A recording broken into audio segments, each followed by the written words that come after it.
चक्षुर्निमित्तं येन तस्मै श्रीगुरुवे नमः। तस्मै श्रीगुरवे नमः। श्रीचैतन्यमनोभीष्टं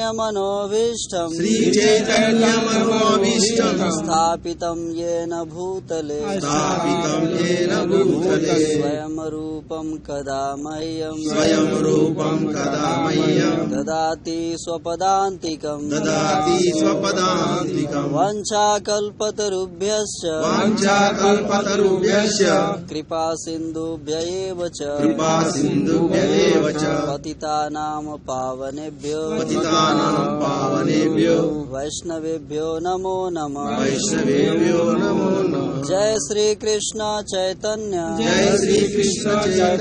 प्रभु नित्यानंद श्री अद्वैत गदाधर श्रीवासादि गौर भक्त वृंद। हरे कृष्णा कृष्णा कृष्णा हरे हरे, हरे राम राम राम हरे हरे। ओम नमो भगवते वासुदेवाय। ओम नमो भगवते वासुदेवाय। ओम नमो भगवते वासुदेवाय। ओम नमो भगवते वासुदेवाय। ओम नमो भगवते वासुदेवाय। ओम नमो भगवते वासुदेवाय। हरे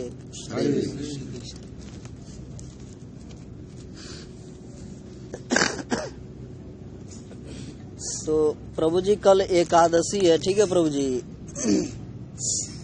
तो हम हाँ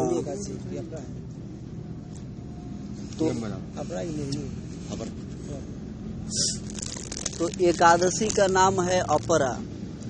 तो एकादशी व्रत का क्या महिमा है, महत्व है, उसको उस व्रत का पालन करने से क्या फल मिलता है, हम सब थोड़ा सुनेंगे आज।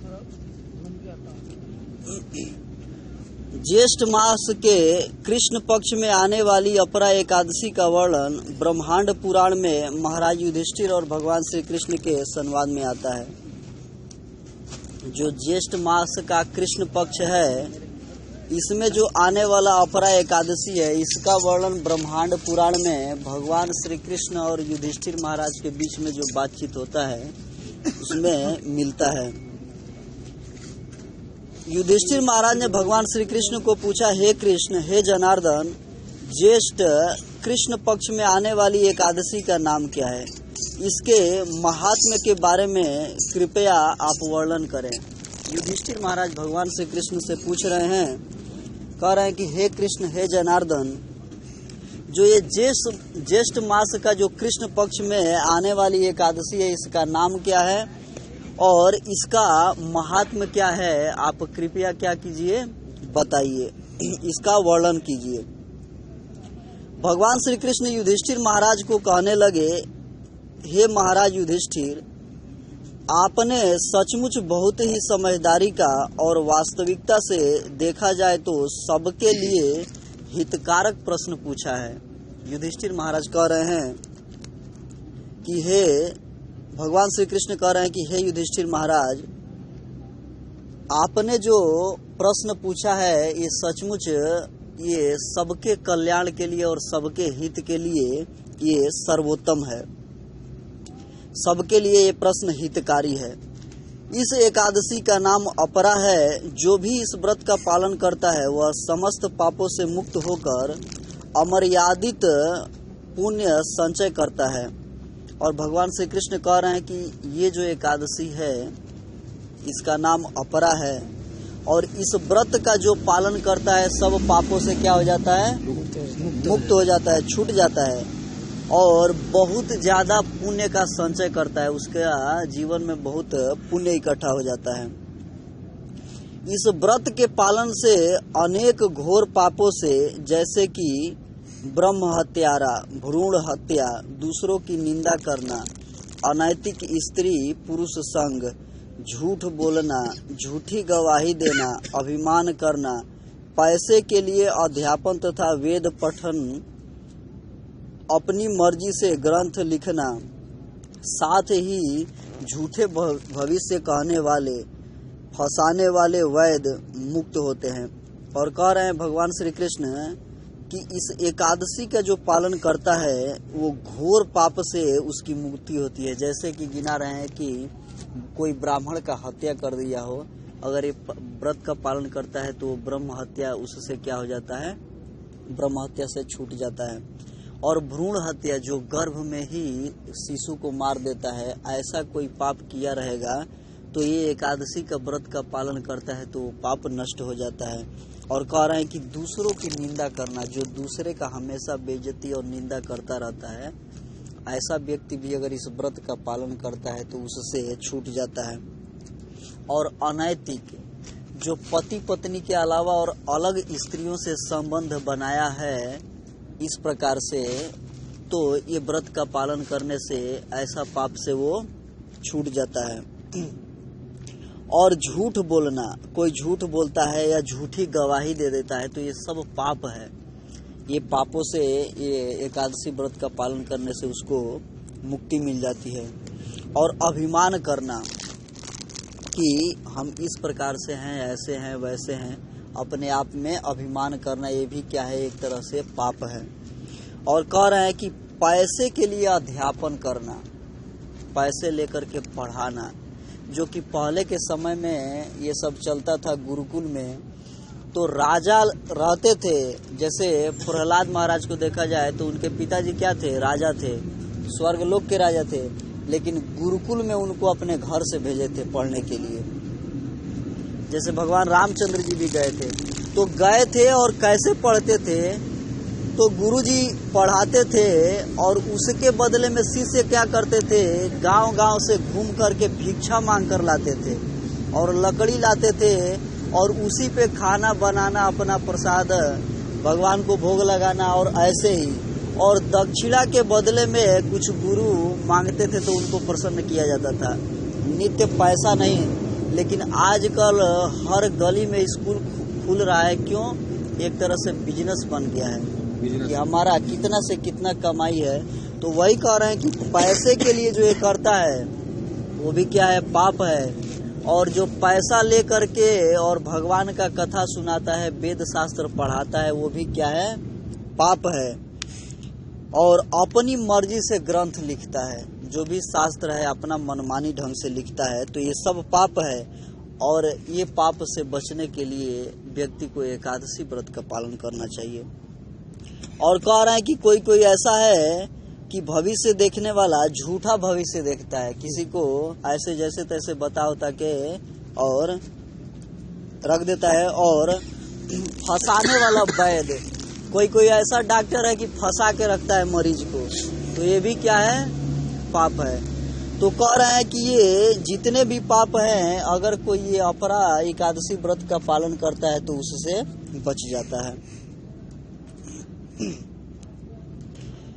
लड़ाई से डरकर भागकर आए हुए क्षत्रिय को नरक द्वार मिलता है, क्योंकि उन्होंने अपने धर्म का पालन न करके अपने पतन के लिए जिम्मेदार वह होते हैं।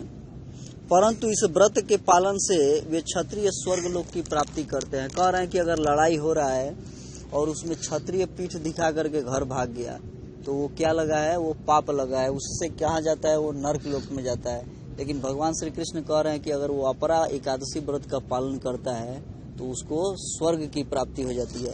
हरे कृष्णा कृष्णा कृष्णा हरे हरे, हरे राम राम राम हरे हरे। तो जैसे हम सब के समाज में समय समय पे निश्चित पर्व और त्योहार मनाया जाता है, किस लिए? ये हम सब पाप हमेशा करते रहते हैं, इससे छुटकारा के लिए। इसीलिए हम सबको कभी कभी समय समय पे भगवान का खुशी के लिए, अपने पापों को नष्ट करने के लिए कुछ उपवास व्रत करना चाहिए, भगवान का नाम लेना चाहिए, कथा सुनना चाहिए। भगवान श्री कृष्ण ने आगे कहा, हे राजन, अपने गुरु से ज्ञान प्राप्त करने के पश्चात उनकी निंदा करने वाले शिष्य को पाप की राशि मिलती है। और कह रहे हैं भगवान श्री कृष्ण कि अगर गुरु से ज्ञान प्राप्त कर लिया गया और फिर जा करके उनका अपमान किया जा रहा है कि ये ऐसे हैं, वो वैसे थे, इस प्रकार हैं, तो कह रहे हैं कि वो भी क्या है, पाप लगता है, लेकिन इस व्रत का जो पालन करता है उस पाप से भी वो मुक्त हो जाता है। हे राजाधिराज, कार्तिक मास में पुष्कर तीर्थ में स्नान करने से प्राप्त किया हुआ पुण्य, माघ मास में प्रयाग तीर्थ में स्नान करने से, काशी में जाकर महाशिवरात्रि पालन करने से, गया में जाकर विष्णुपाद पर पिंडदान करने से, गुरु जब भी सिंह राशि में आता है उस समय गौतमी में स्नान करने से, कुंभ मेले के समय केदारनाथ जाने से, बद्रीनाथ यात्रा करने से, सूर्य ग्रहण के समय कुरुक्षेत्रीय ब्रह्म सरोवर में स्नान करने से तथा हाथी, अश्व, स्वर्ण और भूमि से प्राप्त किया हुआ फल केवल अपरा एकादशी के पालन से सहज प्राप्त हो जाता है। हरे कृष्णा कृष्णा कृष्णा हरे हरे, हरे राम राम राम हरे। देखिए भगवान श्री कृष्ण कितना अद्भुत बात कह रहे हैं कि जो कार्तिक मास में पुष्कर तीर्थ में ब्रह्मा जी का निवास है, वर्णन बताया गया है शास्त्रों में, वो पद्म पुराण में ब्रह्मा जी का वास है। कह रहे हैं कि कार्तिक मास में वहाँ कोई स्नान करता है तो बहुत पुण्य फल मिलता है। और माघ मास में प्रयाग में, अगर जो ठंडी का महीना होता है उसमें प्रयाग में जो स्नान करता है उसका बहुत महिमा है, बहुत पुण्य मिलता है। और काशी में जाकर जो महाशिवरात्रि है उसका अगर पालन करता है तो बहुत उसमें पुण्य फल मिलता है। और गया में जाकर ये विष्णुपाद पर पिंड दान करना, पितरों को पिंड दान करना। और गुरु जब सिंह राशि में प्रवेश करता है और गौतमी में स्नान करने से, और कुंभ मेले के समय केदारनाथ जाने से, और बद्रीनाथ का यात्रा करने से, सूर्य ग्रहण के समय और कुरुक्षेत्री जो सरोवर है कुरुक्षेत्र में उसमें स्नान करने से, और हाथी, घोड़ा और सोना और जमीन, भूमि, ये दान करने से जितना फल मिलता है, ये जितना गिनाया गया, ये सबसे जितना पुण्य मिलता है उतना केवल एक अपरा एकादशी व्रत का पालन करने से मिल जाता है।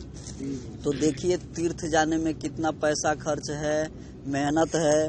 उसके बाद से सब तीर्थों को गिनाया गया है और बताया गया है कि हाथी दान करना उसमें कितना संभव है, और घोड़ा दान करने में वो भी संभव नहीं है। और कह रहे हैं कि सोना और भूमि दान करने में, तो समझिए कि इतना सब असंभव वाला जो भी है वो केवल संभव है तो ये अपरा एकादशी व्रत का पालन करने से ये इतना पुण्य मिलता है। यह व्रत बहुत ही तीक्ष्ण कुल्हाड़ी से पाप वृक्ष को तोड़ देता है अथवा आग के जैसे सारे पाप वृक्षों को जलाकर भस्म करता है। और स्वयं भगवान श्री कृष्ण बता रहे हैं कि ये व्रत ऐसा धार वाला कुल्हाड़ी है कि जो पाप के वृक्ष हम लोग लगाए हुए हैं कितने जन्मों से, और इस जन्म से अब तक कितने पाप किए हैं, वो वृक्ष तैयार हो गया है। और कह रहे हैं कि उस वृक्ष को, पाप रूपी वृक्ष को काटने के लिए ये अपरा एकादशी जो व्रत है ये कुल्हाड़ी के समान है, तुरंत क्या करता है, उसको काट देता है। या कह रहे हैं कि ये उस आग के समान है जो ये सारे पापों को क्या करता है, ये जला देता है। यह व्रत तेजस्वी सूर्य से पापों के अंधकार को दूर भगाता है। हिरण्य रूपी पापों को भगाने वाला यह सिंह व्रत है। इस अपार एकादशी का पालन करने से, इस अपरा एकादशी व्रत का पालन करने से और भगवान के त्रिविक्रम रूप की पूजा करने से वैकुंठ की प्राप्ति होती है। दूसरों के हित के लिए जो कोई भी यह महात्म्य पढ़ेगा अथवा जो सुनेगा वह सभी पापों से मुक्त हो जाएगा। हरे कृष्णा कृष्णा कृष्णा हरे हरे, हरे राम राम राम हरे।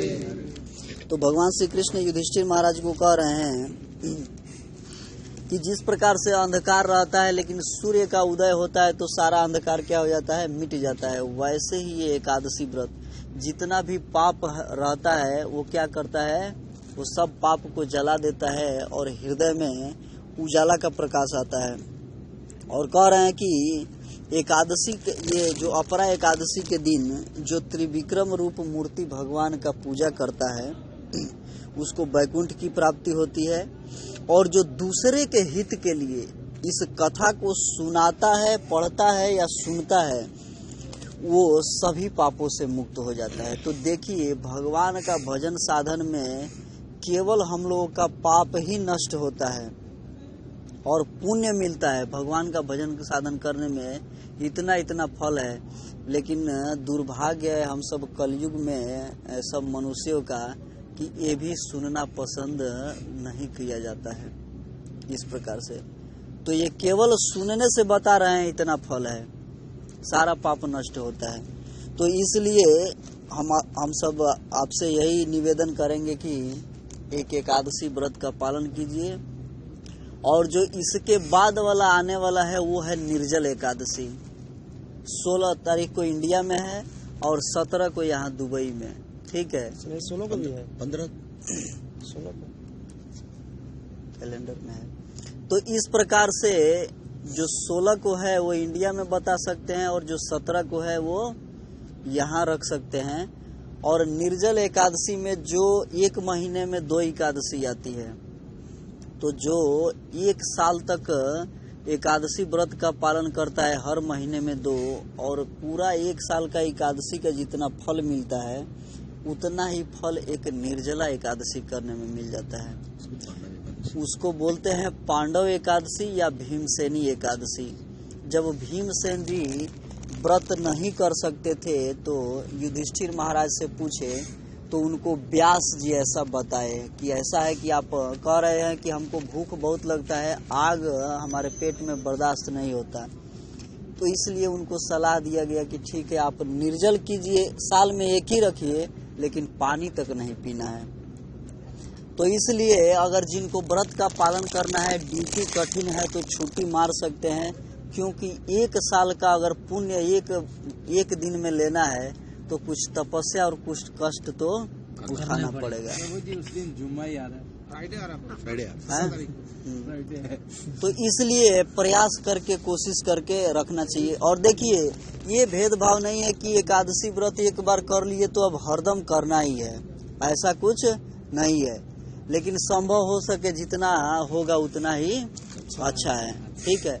तो कम से कम 1-2 महीना पे ऐसा अगर एकादशी व्रत का पालन करते हैं तो उससे भी बहुत पुण्य इकट्ठा होता है और पाप का नष्ट होता है पाप।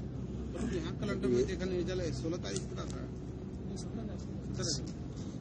16 16 हम भी देखे हैं। अभी एकादशी का नियम पालन क्या करने का, क्या नहीं करने का, कौन सा बताइए उसका। कौन सा ये अभी अपराध एकादशी है ना,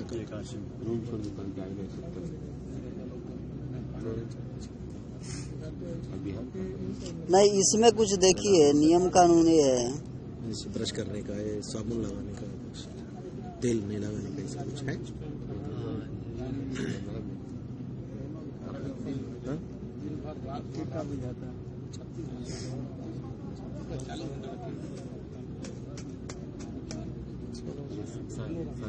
ये इंडिया वाला है क्या? 16 को दिया है, 16 जून है। कैलेंडर में बराबर, इधर के कैलेंडर में देखता हूँ, ये कैलेंडर में देखता हूँ 16 है। ये 1 जून हो गया। दुबई के कैलेंडर छपा है ना, उसमें देखने का। हाँ, 16 जून को ही है। तो प्रभु जी 16 जून को ही है, ठीक है। क्या हो रहा है उस दिन? हाँ, बृहस्पतिवार को है, हाँ, बृहस्पतिवार को। हाँ, गुरुवार पड़ रहा है, तो ठीक है।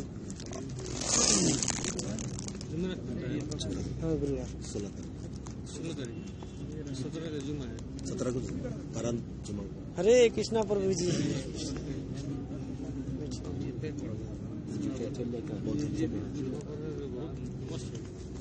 तो प्रभु जी हम सब जब कल जहाँ तक सुने थे वहाँ से हम लोग सुनेंगे, क्योंकि ये बहुत ही महत्वपूर्ण विषय है जो ब्रह्मा जी गौ माता के सेवा के बारे में बता रहे हैं। अब नारद जी प्रश्न करते हैं, ये पद्म पुराण से हम सब सुन रहे हैं, ठीक है, बैठ रहे हैं, बैठने दीजिए। नारद जी ने पूछा, गुरु श्रेष्ठ परमेष्ठिन, विभिन्न रंगों की गौओं के किसके दान से क्या फल होता है, इसका तत्व बतलाइए। अब नारद जी पूछ रहे हैं ब्रह्मा जी से कि जो अलग अलग रंगों का जो गाय है, ये कौन सा रंग का गाय अगर दान करने पे क्या फल मिलता है, इसके बारे में हमको बताइए। ब्रह्मा जी ने कहा, बेटा, ब्राह्मण को श्वेत गौ का दान करके मनुष्य ऐश्वर्यशाली होता है। कह रहे हैं ब्रह्मा जी कि अगर ब्राह्मण को कोई सफेद उजला गाय दान करता है तो उसका वो ऐश्वर्यशाली होता है, उसका बहुत ही नाम होता है। सदा महल में निवास करता है और भोग सामग्रियों से संपन्न होकर सुख समृद्धि से भरा पूरा रहता है और हमेशा वो सुख में रहता है, और जो भी उसके उपयोग का जो सामग्री है वो कमी उसको नहीं होता है, और उसका सब तरह से भरा पूरा परिवार रहता है और समृद्ध रहता है। धुएं के समान रंग वाली गौ स्वर्ग प्रदान करने वाली तथा भयंकर संसार में पापों से छुटकारा दिलाने वाली है। कह रहे हैं कि जो धुआं जिस कलर का होता है, इस कलर का जो गाय होती है, ये गाय का दान करने से स्वर्ग की प्राप्ति होती है, और भयंकर ये संसार में जो पाप व्यक्ति करता है उससे छुटकारा मिल जाता है, बच जाता है। कपिला गौ का दान अक्षय फल प्रदान करने वाला है। कपिला गौ मालूम है प्रभु जी, जो बताया जा रहा है इसमें ब्रह्मा जी बता रहे हैं कि जो कपिला गाय है उसका दान करने से अक्षय फल मिलता है, उस फल का कभी भी नाश नहीं होता है। कृष्णा गौ का दान देकर मनुष्य कभी कष्ट में नहीं पड़ता, और कृष्ण वर्ण जो काला गाय है ना, काली गाय, उसका दान करने से मनुष्य कभी भी कष्ट में नहीं पड़ता। भूरे रंग की गौ संसार में दुर्लभ है, और कह रहे हैं कि जो भूरा रंग का गाय है वो संसार में दुर्लभ है। गौर वर्ण की धेनु समूचे कुल को आनंद प्रदान करने वाली होती है, और गौ गोरा वर्ण का जो गेहूं का कलर ऐसा है ना प्रभु जी, गौर वर्ण, तो उस प्रकार से ये जो धेनु गाय है समूचे कुल को आनंद देने वाली है। तो देखिए गाय का कितना महात्म्य है। तो हम सबको भी प्रयास करना चाहिए कि जो हम सब पशु रखे हैं उसमें एक गाय भी शामिल कर लें। उसमें गाय शामिल कर लेंगे तो ये मनुष्य जीवन जिस लिए मिला है वो कार्य क्या होता रहेगा, सफल होता रहेगा। और घर में देखिए एक गाय रखने से जितने व्यक्ति हैं कुछ ना कुछ सेवा तो कर ही देंगे।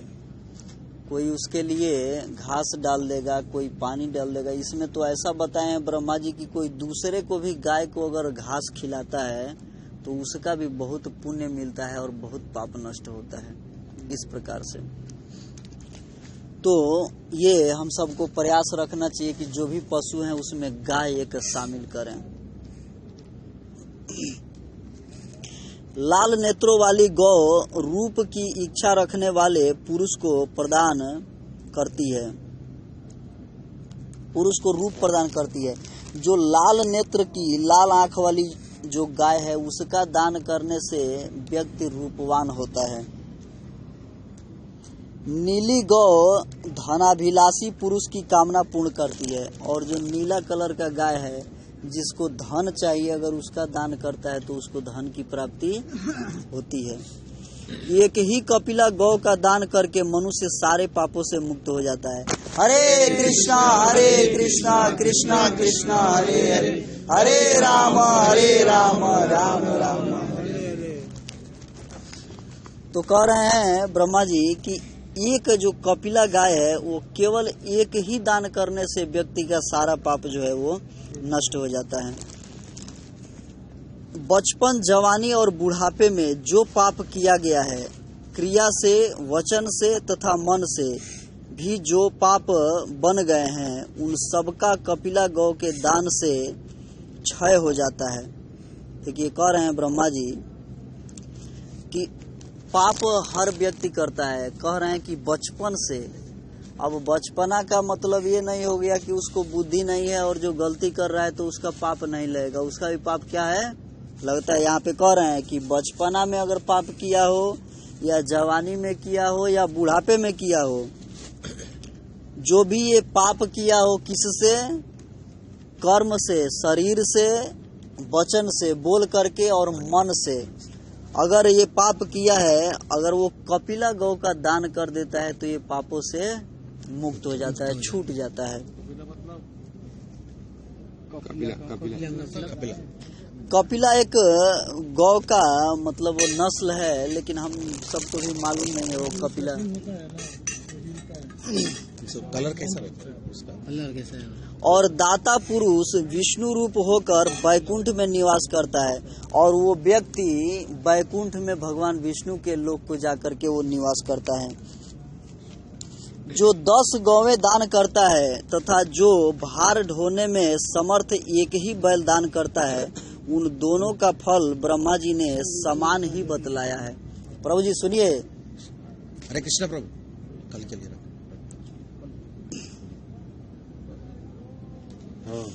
जो कह रहे हैं कि जो 10 गौ का दान करता है और एक मेहनत वाला भार ढोने वाला अगर एक ही बैल का दान करता है तो ब्रह्मा जी दोनों का जो पुण्य फल है वो समान बताए हैं। उसको भी रखिए। जो पुत्र पितरों के उद्देश्य से साढ़ छोड़ता है उसके पितर अपनी इच्छा के अनुसार विष्णु लोक में सम्मानित होते हैं। कह रहे हैं कि जो पुत्र पितरों के लिए जो गुजर चुके हैं उनके लिए कह रहे हैं कि जो साढ़ छोड़ता है वो पितरों का जो इच्छा है पूर्ण होता है और वो लोग विष्णु लोक में जाकर के सम्मान प्राप्त करते हैं। देखिए जो पितर लोग नहीं हैं उनके लिए अगर कोई घर में पुत्र उनके नाम पे अगर वो साढ़ को छोड़ता है तो इतना पुण्य फल मिलता है। छोड़े हुए साढ़ या दान की हुई गौओं के जितने रोए होते हैं उतने 1000 वर्षों तक मनुष्य स्वर्ग का सुख भोगता है। कह रहे हैं कि जो छोड़ा गया साढ़ है या गौ माता है, इनके शरीर में जितने रोए हैं उतना 100 वर्ष स्वर्ग लोक में वो व्यक्ति निवास करता है और सुख भोगता है। छोड़ा हुआ साढ़ अपनी पूंछ से जो जल फेंकता है वह 1000 वर्षों तक पितरों के लिए तृप्तिदायक होता है। कह रहे हैं ब्रह्मा जी कि जो साढ़ को छोड़ा जाता है तो उसके पूंछ से जो जल का छींटा पड़ता है, कह रहे हैं कि जितना छींटा होता है उतना 1000 वर्ष तक पितरों को क्या तृप्ति होती रहती है, उसी से उसका खाना और पीना चलता रहता है। इसीलिए जो श्राद्ध क्रिया है, पितर तर्पण है, शास्त्रों में है व्यक्ति को डेली करने के लिए रोज। लेकिन हम सबके समाज में क्या चलता है, वर्ष में एक बार। तो इसलिए यहाँ पे बता रहे हैं कि वो पितर लोग भी क्या करते हैं, उससे ये पितर तर्पण करने पे क्या है, उन लोगों को उसी से कितने सालों तक खाना पीना उसी से मिलता है। इस प्रकार से वह अपने खूर से जितनी भूमि खोदता है, जितने ढेले और कीचड़ उछालता है, वे सब लाख गुने होकर पितरों के लिए स्वधा रूप हो जाते हैं। कह रहे हैं कि जो वह अपने खूर से अगर भूमि खोदता है, जो साढ़ है, और जो ढेले या कीचड़ में उछलता है, उतने लाख गुने तक पितर लोगों को आहार मिलता रहता है, उनका तृप्ति होता रहता है। यदि पिता के जीते जी माता की मृत्यु हो जाए तो उसकी स्वर्ग प्राप्ति के लिए चंदन चर्चित धेनु का दान करना चाहिए।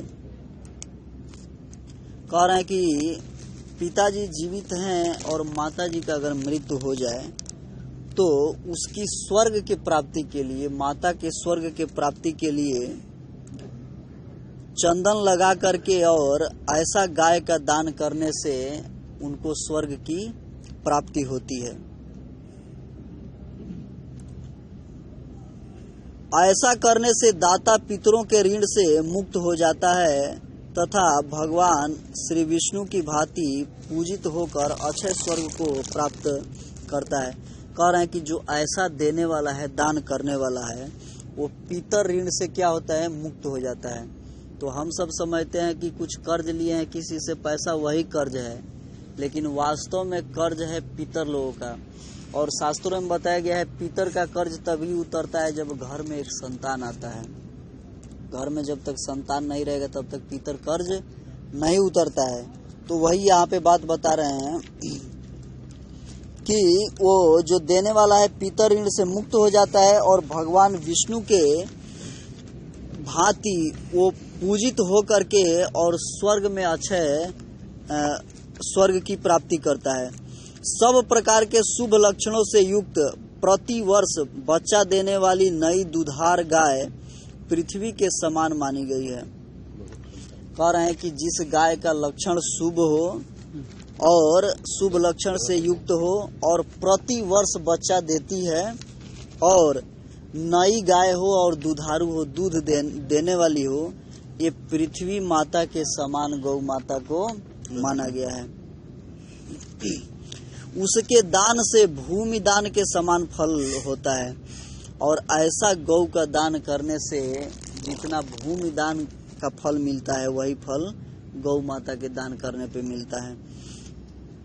उसे दान करने वाला मनुष्य इंद्र के तुल्य होता है और अपनी 100 पीढ़ियों का उद्धार कर देता है। कह रहे हैं कि ऐसा जो हर तरह से अच्छा गाय है उसका कोई दान करता है तो उस व्यक्ति, दान करने वाले व्यक्ति का 100 पीढ़ी तक का क्या करता है, वो उद्धार कर देता है और इंद्र जैसे वो सम्मान पाता है, इंद्र के समान हो जाता है।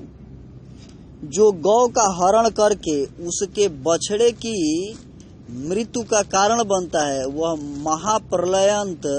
महाप्रलय पर्यंत कीड़ों से भरे हुए कुएं में पड़ा रहता है।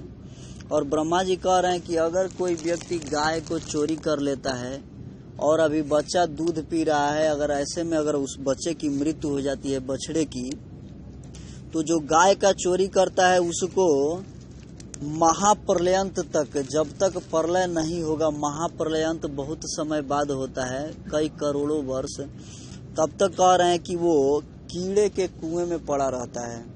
उसमें कीड़े रहेंगे चारों तरफ और उसको भूख भी लगेगा तो कीड़े को ही खाता है उसमें। इस प्रकार से उसको इतना कष्ट है। तो देखना यही है कि आखिर व्यक्ति सभी जानता है कि हम आए हैं खाली हाथ, जाएंगे खाली हाथ, लेकिन इसके बीच में हम करते क्या हैं, किस लालच से, किस मोह में और क्यों करते हैं, आखिर उसका हमको क्या परिणाम मिलेगा, क्या फल मिलेगा, कितना सुख शांति उससे मिलेगा। इसलिए शास्त्रों में बताया गया है कि जो जंगल में भी कोई वस्तु पड़ा हो, तिनका ही हो, लेकिन इसको चोरी नहीं करना चाहिए, चुराना नहीं चाहिए, उसका परिणाम जो है वो भुगतना ही पड़ता है, इसमें कोई संदेह नहीं है, ये निश्चित है। गौ का वध करके मनुष्य अपने पितरों के साथ घोर रौरव नरक में पड़ता है तथा उतने ही समय तक अपने पाप का दंड भोगता रहता है। कह रहे हैं कि अगर कोई गौ का वध कर देता है, मार देता है, तो कह रहे हैं कि जिस प्रकार से वो नरक बताए वैसे ही रौरव नाम के नरक में वो गिरता है और वहाँ पे वो अपने किए हुए पापों का सजा पाता है। और रौरव नामक नरक में रूरू नाम के पक्षी हैं, उनका चोंच है बहुत कठोर है और उस व्यक्ति के शरीर को नोचते रहते हैं, उसके मांस को खाते रहते हैं, लेकिन व्यक्ति मरता नहीं है, क्योंकि कष्ट के लिए ही स्पेशल अलग से उसको शरीर दिया जाता है। जो इस पवित्र कथा को एक बार भी दूसरे को सुनाता है उसके सब पापों का नाश हो जाता है तथा वह देवताओं के साथ आनंद का उपभोग करता है। जो इस परम पुण्यमय प्रसंग का श्रवण करता है वह 7 जन्मों के पापों से तत्काल मुक्त हो जाता है। हरे कृष्णा कृष्णा कृष्णा हरे हरे, हरे राम राम राम। तो देखिए ब्रह्मा जी कह रहे हैं कि जो इस पवित्र कथा को एक बार भी कोई दूसरे को सुनाता है तो उसके सारे पाप नष्ट हो जाते हैं और वो देवताओं के साथ आनंद का उपभोग करता है। और जो व्यक्ति इस पुण्यमय प्रसंग को, कथा को सुनता है, वह 7 जन्मों के पापों से तत्काल मुक्त हो जाता है। ब्रह्मा जी क्या कह रहे हैं? तत्काल सुना और पाप खत्म। तो समझिए 7 जन्म का पाप भगवान का केवल भगवान से संबंधित कथा सुनने में मिट जाता है। और हम लोग तो पाप करते रहते हैं फिर भी कथा में बैठने के लिए जल्दी तैयार नहीं होते।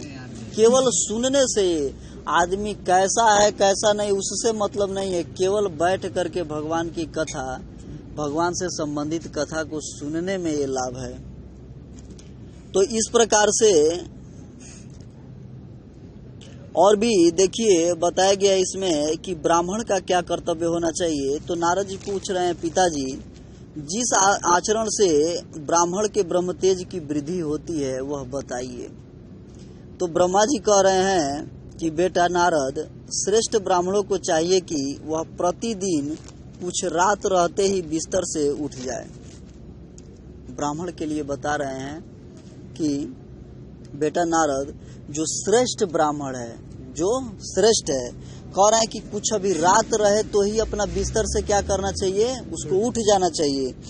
और उठ करके और नाम लेते हुए कह रहे हैं कि गोविंद का, माधव का, कृष्ण का, हरि का और दामोदर का, नारायण का, जगन्नाथ का, वासुदेव, वेद माता, सावित्री, अजन्मा, विभु, सरस्वती, महालक्ष्मी, ब्रह्मा, शंकर, शिव, शंभु, ईश्वर, महेश्वर, सूर्य, गणेश, स्कंद, गौरी, भागीरथी और शिवा आदि नामों का कीर्तन करे। मतलब कि भगवान का भजन साधन करे सुबह में उठ करके। और जो मनुष्य, यहाँ तो ब्राह्मण के लिए बता दिया और यहाँ बता रहे हैं कि जो मनुष्य सुबह उठ करके और सबका स्मरण करता है, ये जो भी नाम गिनाया गया है भगवान का स्मरण करता है, वो ब्रह्म हत्या आदि पापों से निसंदेह है, इसमें कोई शक नहीं है, छूट जाता है। क्योंकि ब्रह्म हत्या सबसे बड़ा पाप है। तो कोई जो भी छोटा बड़ा पाप है उठ करके भगवान का नाम लेने से वो छूट जाता है। इसीलिए बताया गया है कि हम सबको बिस्तर छोड़ना चाहिए, जब भी उठते हैं तो 3 बार कृष्ण कृष्ण का नाम लेना चाहिए। और शास्त्रों में बताया गया है कि अपने हाथों को आंख से देखना चाहिए और चेहरे पे फेरना चाहिए इस प्रकार से, और धरती माता का स्पर्श करना चाहिए। क्योंकि हम लोगों का हर तरह से आए हैं धरती माता से ही, और हाथ पैर जो भी रखते हैं, चलते हैं धरती माता पे ही, सोते हैं इनके ही ऊपर।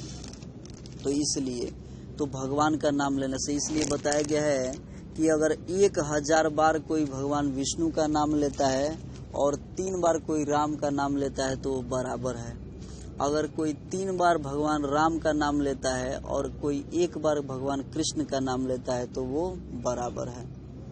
तो देखिए 1000 बार अच्छा है कि 3 बार अच्छा है कि 1 बार अच्छा है। तो कलयुग में तो सबका शॉर्टकट जीवन है, इसलिए शॉर्टकट सबको अपना भजन साधन कर लेना, धारण कर लेना अनिवार्य है। इसलिए अपने जीवन में ये नाम नहीं छोड़ना चाहिए, हरे कृष्णा कृष्णा कृष्णा हरे हरे, हरे राम राम राम।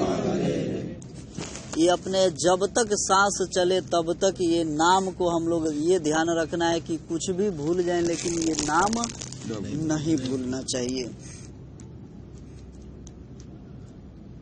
कह रहे हैं कि तात, एक बार भी इन नामों का उच्चारण करने पर संपूर्ण यज्ञों का तथा लाखों गोदान का फल मिलता है। भगवान का नाम कितना कितना पुण्य देने वाला है। कह रहे हैं ब्रह्मा जी कि जितने भी यज्ञ हैं, कोई यज्ञ करता है अगर केवल एक बार ही भगवान का नाम लेता है तो पूरे यज्ञ का जो फल मिलता है वो एक बार भगवान का नाम लेने से वो फल मिल जाता है। और कह रहे हैं कि लाखों गोदान अगर कोई करता है जो फल मिलता है वही फल भगवान का एक बार नाम लेने में मिलता है। तो भगवान तो हर प्रकार से पाप को नष्ट करने वाले हैं और देने ही वाले हैं, कुछ लेने वाले नहीं हैं। तो इसलिए प्रयास करके हम लोगों को जो भगवान का नाम का उच्चारण, इसीलिए कलयुग में रामचरितमानस में भी कहे हैं कि कलयुग केवल नाम आधारा, सुमिर सुमिर नर उतरहु पारा। कि कलयुग में क्या है, केवल नाम ही आधार है। और वो नाम जो वेद में है वो हरे राम से शुरू है, लेकिन हरे राम से बताया जाता है कि उसके लिए शुद्धि की जरूरत है। बिना शुद्धि का वो नाम जपने से सही नहीं है। इसलिए हरे कृष्ण से ये महामंत्र जपा जाता है। और हरे कृष्ण से कोई शुद्ध हो अशुद्ध हो, कोई नहाया हो नहीं नहाया हो, कार्य कर रहा हो चल रहा हो, जिस परिस्थिति में हो ये नाम का स्मरण कर सकता है, भगवान नाम का उच्चारण कर सकता है। तो इसलिए हम सबको ध्यान देना चाहिए।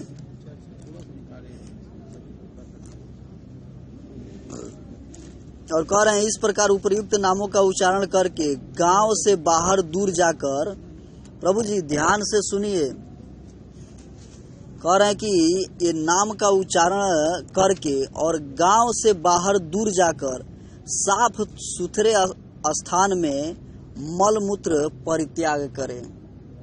जो भक्ति साधन करता है या जो भी मनुष्य है, कह रहे हैं कि भगवान का नाम ले और गांव से बाहर जाकर के साफ सुथरे जगह पर वो शौच क्रिया करे।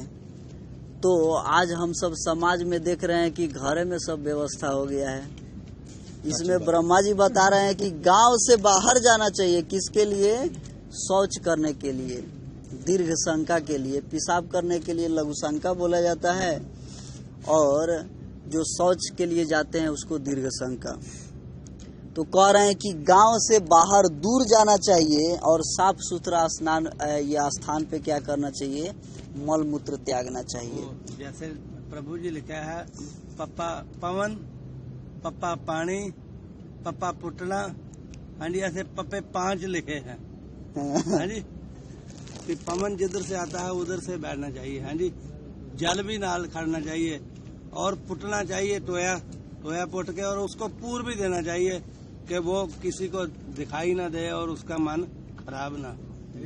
तो वहुए पर भी लिखा है 5 बार। तो वही बता रहे हैं और कह रहे हैं कि यदि रात का समय हो तो दक्षिण दिशा की ओर मुंह करके और दिन में उत्तर दिशा की ओर मुंह करके शौच होना चाहिए। कह रहे हैं कि अगर रात का समय हो तो मुख रखना चाहिए दक्षिण दिशा की तरफ, अगर दिन का समय हो तो मुख रखना चाहिए उत्तर दिशा की तरफ। ये देखिए, शास्त्रों में जो अलग अलग शास्त्र हैं उसमें व्यक्ति का एक एक सारा कार्य बताया गया है। और इसके बाद हाथ मुंह धो कुला करके गुलर आदि की लकड़ी से दांत साफ करना चाहिए। कह रहे हैं कि जब शौच क्रिया हो जाए तो हाथ मुंह धो करके कुला करके और गुलर का लकड़ी से दांत की सफाई करनी चाहिए। जो दूध वाला जो भी वृक्ष है और कांट वाला, उस शास्त्रों में इसका दातुन करने के लिए महिमा बताया गया है। और दातुन रहना चाहिए 12 अंगुल। जैसे हम लोग एक बीते से नापते हैं तो वो 12 अंगुल में हो जाएगा, तो बताया गया है 12 अंगुल का दातुन होना चाहिए। तत्पश्चात द्विज को स्नान आदि करके संयम पूर्वक बैठकर संध्योपासन करना चाहिए। और कह रहे हैं कि जो द्विज, जो जिसका संस्कार होता है उसके बाद से जब गुरु बनाता है तो वो द्विज बनता है। इसीलिए एक जन्मा और द्विजन्मा, एक जन्मा उसको कहते हैं जिसने गुरु नहीं बनाया, द्विजन्मा उसको कहते हैं जिसने गुरु बनाया, दीक्षा लिया। तो कह रहे हैं कि इस प्रकार से वो संध्या उपासना करे।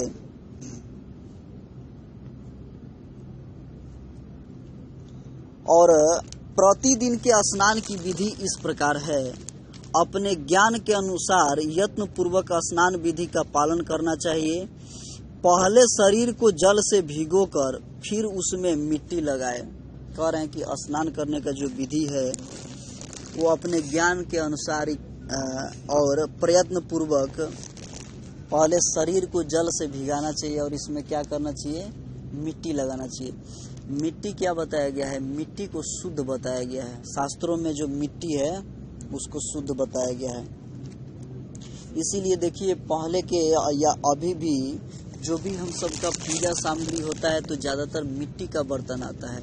श्राद्ध कर्म करने के लिए, पूजा करने के लिए मिट्टी का बर्तन, क्योंकि मिट्टी हर अवस्था में क्या शास्त्रों में बताया गया है, शुद्ध। तो शास्त्र में जो बताया गया है वही क्या है, वही सही है। जो शास्त्र में नहीं बताया गया है वो बिल्कुल क्या है, गलत है। तो इसीलिए हम सब के जो पूर्वज करते आए हैं वो सारा क्या है, सही है, उसमें गलत थोड़ा भी नहीं है।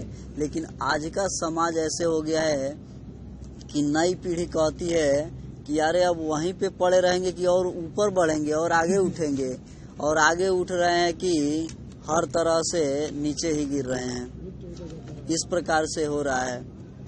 तो शास्त्रों में बताया गया है कि जो भी पूर्वज का जो भी किया हुआ जो नहीं लेके चलता है वो सुख शांति से नहीं रह पाता है। और इस प्रकार से कह रहे हैं कि मनुष्य को शुद्धि की इच्छा से शौच होकर एक बार लिंग में, 3 बार गुदा में और 10 बार बाएं हाथ में तथा पुनः 7 बार दोनों हाथ में मिट्टी लगाना चाहिए। इस प्रकार से विधि बता रहे हैं। घोड़े, रथ और भगवान विष्णु द्वारा आक्रांत होने वाली मृतिकामयी वसुंधरे, ये मतलब ये मंत्र है, प्रार्थना करके कहना चाहिए कि घोड़े पर सवार हैं और रथ है और भगवान विष्णु द्वारा आक्रांत होने वाली वसुंधरे, पृथ्वी माता, मेरे द्वारा जो दुष्कर्म या पाप हुए हों उन्हें तुम हर लो। धरती माता से प्रार्थना करना चाहिए और इस मंत्र से मट्टी शरीर पे लेप करना चाहिए। तो उसके सब पापों का क्षय हो जाता है तथा वह मनुष्य सर्वथा शुद्ध हो जाता है। और कह रहे हैं कि उसके बाद से विद्वान पुरुष को नद में, नदी में, पोखरा में या सरोवर या कुएं पर जाकर वेद मंत्रों के उच्चारण पूर्वक स्नान करे। कहाँ कहाँ बता रहे हैं स्नान करने के लिए, कि नद हो या नदी हो या तालाब हो या सरोवर हो या कुआं, यहाँ पर जाकर के स्नान करना चाहिए। और आजकल क्या सिस्टम हो गया है कि ऊपर टाकी लग गया है और स्नान हो रहा है। घर से बाहर जाने का जरूरत ही नहीं है। और देखिए, तो इसलिए वेद शास्त्रों में जहाँ बताया गया है तो समझिए कुछ तो ऐसा बात है कि जो वेद शास्त्रों में और स्वयं ब्रह्मा जी बता रहे हैं। तो देखिए, जो हम सब के 15 साल 20 साल पीछे जो आनंद था कुएं पे जा करके और स्नान करना या जल पीना, और कुएं का जल हर मौसम में क्या रहता है, किसी भी मौसम में जाइएगा तो वो तृप्ति करने वाला है, संतुष्टि करने वाला है। वो उसे नदी आदि की जल राशि में प्रवेश करके स्नान करना चाहिए। कुएं पर नहाना हो तो किनारे रहकर घड़े से स्नान करना उचित है। कह रहे हैं कि अगर कुएं पर नहाना हो तो घड़े में जल लेकर के और बैठ के किनारे नहाना चाहिए। मनुष्य को अपने समस्त पापों का नाश करने के लिए विधिवत स्नान करना चाहिए। और देखिए, स्नान करने के लिए ब्रह्मा जी कह रहे हैं कि व्यक्ति को अगर अपना पाप नष्ट करना है तो विधि पूर्वक स्नान करना चाहिए। स्नान करने से भी क्या है, पाप कटता है। सुबह और शाम इसलिए अपना ऐसा व्यवस्था बना लेना चाहिए। और देखिए, हम सबको ये ध्यान में रखना निश्चित है कि ये शरीर जितना ही दिन पे दिन इसका उम्र बढ़ता जाएगा वैसे ही इसके अंदर परेशानियां भी बढ़ती जाएंगी। तो जब तक शरीर में ताकत है, हिम्मत है, तब तक ये भगवान का साधन कर लेना क्या है, अति आवश्यक है। अगर इसके बाद से इसमें नहीं संभलेंगे तो समझिए शरीर ही साथ नहीं देगा। भजन साधन के लिए बिल्कुल शरीर साथ नहीं देगा, क्योंकि एक रोग अभी गया नहीं कि दूसरा रोग आ जाएगा। इसलिए भजन साधन, और तो बताया गया है कि जिनके अंदर हिम्मत है उनको हमेशा ठंडा पानी से नहाना चाहिए, उनको ठंडा पानी से नहाना चाहिए, गर्म पानी से नहीं नहाना चाहिए। इसका मतलब कि जिसका शरीर बहुत कमजोर है, बिना गर्म पानी के वो नहा नहीं सकता है, उसके लिए, और जो नौजवान हैं जिनके अंदर हिम्मत है, शक्ति है, उनको हमेशा ठंडा पानी से ही स्नान करना चाहिए।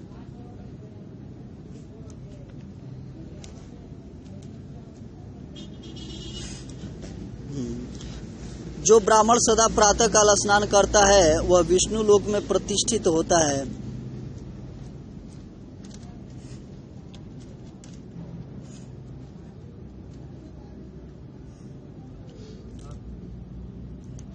और नारद जी फिर पूछते हैं कि देवेश्वर, अब मुझे यह बताइए कि जल के देवता कौन है, और जिस प्रकार मैं तर्पण की विधि ठीक ठीक जान सकूं ऐसा उपदेश कीजिए। कह रहे हैं नारद जी कि जल के देवता कौन है, ब्रह्मा जी से पूछ रहे हैं कि आप बताइए, और तर्पण की विधि क्या है, जो पितर लोगों को तर्पण किया जाता है उसकी विधि क्या है। तो ये एक तरह से देखा जाए तो ये जो भी है हम सब पढ़ रहे हैं ये कर्म कांड है, ये कर्म कांड है, लेकिन इसको भी जानकारी के लिए सुनना क्या है, आवश्यक है। ब्रह्मा जी ने कहा, बेटा संपूर्ण लोकों में भगवान विष्णु ही जल के देवता माने गए हैं।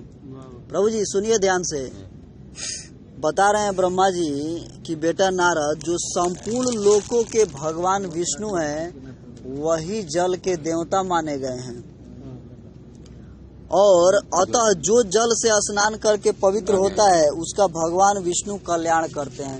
इसलिए जो भी जल से स्नान करता है उसका भगवान विष्णु क्या करते हैं, कल्याण करते हैं।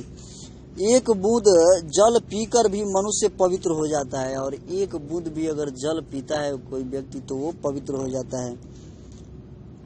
विशेष बात यह है कि कुश के संसर्ग से जल अमृत से भी बढ़कर होता है। कुश के संपर्क में आने से ये जल है अमृत से भी बढ़कर हो जाता है। कुश जो घास है इसका बहुत महिमा है। थोड़ा सा हम लोग सुन लेंगे इस घास के बारे में, कुश के बारे में क्या। कुश संपूर्ण देवताओं का निवास स्थान है। जो घास है संपूर्ण देवताओं का निवास स्थान है। इसीलिए जो भी हम लोग पूजा सामग्री में देखिए घास का उपयोग किया जाता है, घास का उपयोग किया जाता है। और शास्त्रों में बताया गया है जो घास है, जब भगवान वराह अवतार लिए थे और जब वो अपना शरीर को झाड़े थे समुद्र, जो पृथ्वी माता का उद्धार करके, तो उससे जो जल गिरा और जो उनके रोए गिरे वही घास हो गया। जो रोए गिरा भगवान का वही क्या हो गया, घास हो गया। पूर्व काल में मैंने ही उसे उत्पन्न किया था। ब्रह्मा जी कह रहे हैं कि पहले के समय में मैं ही क्या किया था, उत्पन्न किया था घास को। कुश के मूल में स्वयं मैं ब्रह्मा कह रहा हूँ, अपने को कह रहे हैं वो कि कुश का जो जड़ है उसमें मैं, ब्रह्मा जी कह रहे हैं अपने आप को कि मैं रहता हूँ। उसके मध्य भाग में भगवान विष्णु रहते हैं और अग्र भाग में भगवान शंकर विराजमान रहते हैं। तो कुश के मूल में ब्रह्मा जी, बीच में भगवान विष्णु और उसके ऊपरे हिस्से में भगवान शंकर विराजमान रहते हैं। इन तीनों के द्वारा कुश की प्रतिष्ठा है। अपने हाथों में कुश धारण करने वाला द्विज सदा पवित्र माना गया है। और इस प्रकार से कुश का महिमा बताते हुए कह रहे हैं कि जो कोई व्यक्ति इसका धारण करता है वो बहुत ही उसका महिमा बताया गया है और पवित्र है। किसी स्तोत्र या मंत्र का पाठ करे तो उसका 100 गुना महत्व बतलाया गया है। वही यदि तीर्थ में किया जाए तो उसका फल 1000 गुना अधिक होता है।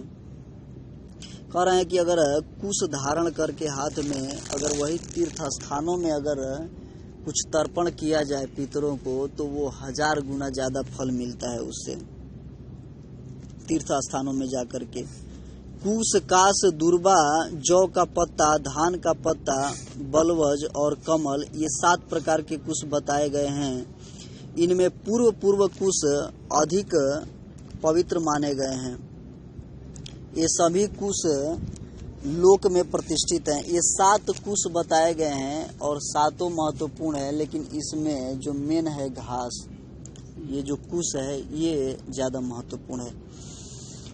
तो इस प्रकार से और भी बहुत है, लेकिन हम सब अब भागवतम तो 2 दिन रुक गया इसके वजह से, ठीक है। हम सब कल भागवतम सुनेंगे। इसमें जो अलग अलग ये पद्म पुराण से हम लोग सुने हैं, बहुत जानकारी है इसमें, बहुत ज्ञान है। इसीलिए हम सोचे हैं कि जो भी महत्वपूर्ण चीजें हैं, जो ज्ञान की बातें हैं, वो भी हम सबको बीच बीच में सुनना जरूरी है, ठीक है। तो इस प्रकार से तिल का भी महिमा बताया गया है कि कोई तिल दान करता है या तिल डाल करके स्नान करता है तो उसका बहुत फल है, ठीक है। या हाथ में, हाँ, हाथ में कोई अगर चांदी का अंगूठी पहन के पितर लोगों को तर्पण करता है तो उसको बहुत फल मिलता है, और कोई सोने का पहन के तर्पण करता है तो उसका भी बहुत फल मिलता है। श्री श्री पद्म पुराण की जय, श्री श्री पद्म पुराण की जय, श्री श्री पद्म पुराण की जय, निताई और प्रेमानंद। तो प्रभु जी किसी का कुछ प्रश्न या कुछ कहना चाहते हैं? प्रसाद सबको हो गया है, कोई बाकी है? बाकी अप्रूव आया ना उसका, बाकी है, दे दिया उसको। प्रभु को एडवांस रखे थे। प्रभु जी मैं सुबह में 5 माला जप से करता हूँ और बाकी काउंटर से 16 माला पूरा कर देता हूँ। थोड़ा ज्यादा भी हो जाता है तो कोई प्रॉब्लम नहीं। नहीं ठीक, काउंटर से हो जाता है। तो प्रभु जी माला कितने मन के की होनी चाहिए? नहीं, होनी नहीं चाहिए। यहाँ पे हम सब का जो माला जप करते हैं वो 108 उसमें मणि है, वेरी गुड। और उसमें एक सुमेरु मणि है भगवान का, ठीक है। इस प्रकार से तो प्रभु जी एक बात ध्यान हम लोगों को देना है कि हम सब अगले फ्राइडे को जिधर प्रोग्राम में हम सब जाते हैं जबल अली में, सिटी डायमंड में, उधर के लिए भक्तों के सहयोग से कुछ चंदा इकट्ठा हुआ है प्रसाद के लिए। जैसे वहाँ पे जितने भक्त लोग ऐसे ही आते हैं उनके लिए चावल दाल या चावल सब्जी भगवान को भोग लगा करके और सभी भक्तों को खिलाया जाता है। तो इस कार्य के लिए इकट्ठा हुआ है, कुछ भक्त लोग जमा किए हैं, और जो नहीं जमा किए हैं वो जमा कर दीजिए। और इस फ्राइडे को कोशिश रहना चाहिए कि जितना भक्त जा सके जा करके सेवा करना है। और हम सबको ये अपना ये कैंप से जो आप सबका ये अरब टेक है, इस कैंप से ये एक फ्राइडे का सेवा रहेगा, ठीक है प्रभु जी। तो जो नहीं जमा किए हैं जमा कर दीजिएगा तो अच्छा है, क्योंकि इसी फ्राइडे को तो बृहस्पतिवार तक टाइम है, उसके बाद से टाइम नहीं है। और ये कई सालों के बाद क्या ये पहली बार ही ऐसा हो रहा है। तो ये क्या है, एक यज्ञ है, क्योंकि सबके सहयोग से वहाँ पे जितने भी भक्त आएंगे उनको प्रसाद मिलेगा। और हम सब का जो भी 2 रुपया 10 रुपया 5 रुपया जाएगा वो पैसे का अन्न का भगवान को भोग लगेगा, भगवान को प्रसाद खिलाया जाएगा, ठीक है प्रभु जी। तो दिनेश है। और जो पुराने भक्त में हैं उनको कुछ गिफ्ट के लिए 5-5 रुपये जमा करना था, तो वो भी अपना जमा कर देंगे। जो पुराने हैं, नए लोगों के लिए ये नहीं है, जो पुराने भक्त हैं उनके लिए, ठीक है। क्योंकि जो भक्त जाने वाले हैं, जो कई सालों से सेवा किए हैं, हमेशा प्रोग्राम में आते रहते हैं, संभालते रहते हैं, उनके लिए हम सब गिफ्ट देते हैं, घड़ी देते हैं। तो उस घड़ी का वो जो पैसा है वो जमा करना है, ठीक है प्रभु जी। 5,000 में किसका है? तो प्रभु जी किसी का कुछ प्रार्थना है? हाँ, ऐसा बोलना है, जिसके लिए कार्य के लिए दे रहे हैं वो बोलना चाहिए। प्रभु जी किसी का कुछ प्रार्थना है? प्रभु जी मेरा है ये, बस ऐसा आशीर्वाद है जिसमें मन लगा रहे। अच्छा, कृष्ण भगवान का मन लगे। गिफ्ट के लिए। बहुत अच्छा। ऐसा ज्ञान हो मुझे। ऐसा सही बोला मैं है। सेवा करने का ज्ञान हो। मेरा भी यही प्रार्थना है। ये प्रसाद के लिए कैसे? भगवान का प्रसाद के लिए 5 पाँच तरह चाहिए। ठीक। तो ठीक है, एक मिनट, एक बार एक। क्या तो नाम है आपका? वो प्रभु जी का कुछ तबीयत खराब है, उनके लिए भी प्रार्थना करेंगे। और ये प्रभु जी के अंदर ऐसा मन में है कि हमारा भगवान के चरण में मन लग जाए, भगवान के शरणागति हम हो जाए, मन लगा रहे और भक्ति में आगे बढ़ते रहे। ये प्रभु जी का ऐसा मनोकामना है, तो हम लोग भगवान से प्रार्थना करेंगे। मैं अपने भाई को सलाह दिया था एकादशी व्रत रखने के लिए। अच्छा अच्छा। बहुत परेशान है, बहुत मेहनत करता है, लेकिन उसकी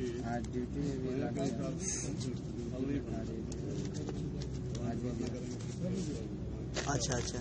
तो प्रभु जी का भी जो इच्छा है, हम लोग उनकी इच्छा की पूर्ति के लिए भगवान से प्रार्थना करेंगे। और ये प्रभु जी का भी प्रार्थना रहता है कि हमारा भी भगवान श्री कृष्ण के चरणों में गिफ्ट मन बुद्धि लगा रहे, इसलिए हम इनके लिए भी प्रार्थना करेंगे। और सभी भक्तों के घर परिवार के स्वास्थ्य के लिए हम लोग भगवान से प्रार्थना करेंगे। मेरा भी यही है। अच्छा। और ये प्रभु जी का भी यही है। तो सबसे ध्यान देना है ये कि हमारा मन लगने का एक ही कारण है कि हम यहाँ आते रहे। यहाँ हम डेली जैसे तैसे करके समय से थोड़ा लेट हो सवेर हो, लेकिन यहाँ पे आते रहे। आते रहना ही क्या है, भगवान में मन लगना है। संस्था से जुटे रहे। जब तक आएंगे नहीं तब तक हम सबका मन भी ठीक है प्रभु जी। और उनके लिए भी प्रार्थना किया जाएगा जिनको भगवान का नाम नहीं मिल रहा है, उनको भी भगवान का नाम मिले। हम लोग भगवान से 3 बार प्रार्थना करेंगे। हरे कृष्णा कृष्णा कृष्णा हरे हरे, हरे राम राम राम हरे हरे, हरे कृष्णा कृष्णा कृष्णा हरे हरे, हरे राम राम राम हरे हरे, हरे कृष्णा कृष्णा कृष्णा हरे हरे, हरे राम राम राम हरे हरे। हरे कृष्ण महामंत्र, हरे कृष्ण महासंकीर्तन यज्ञ की कलिनाम पावन संकीर्तन यज्ञ की श्री चैतन्य महाप्रभु की, श्रील प्रभुपाद की, श्रील गुरुदेव की, समेत भक्त वृंद की, निताई गौर प्रेमानंद। वंशा कल्पतरुभ्यश्च कृपा सिंधुभ्यैव च पतितानां पावनेभ्यो वैष्णवेभ्यो नमो नमः। अनंत कोटि भक्त वैष्णव वृंद की निताई गौर प्रेमानंद। तो प्रभु जी हरे कृष्णा प्रसादम बोल लिए हैं, कोई बोल लीजिए। और सभी जिनको देखिए प्रभु जी लेट हो रहा है तुरंत चले जाइए, ठीक है। रुकने का थोड़ा सा तो आप लोगों को भी ड्यूटी है तो दिक्कत होगा, इसलिए प्रसाद लेकर के रूम में भी खा सकते हैं, ठीक है प्रभु जी।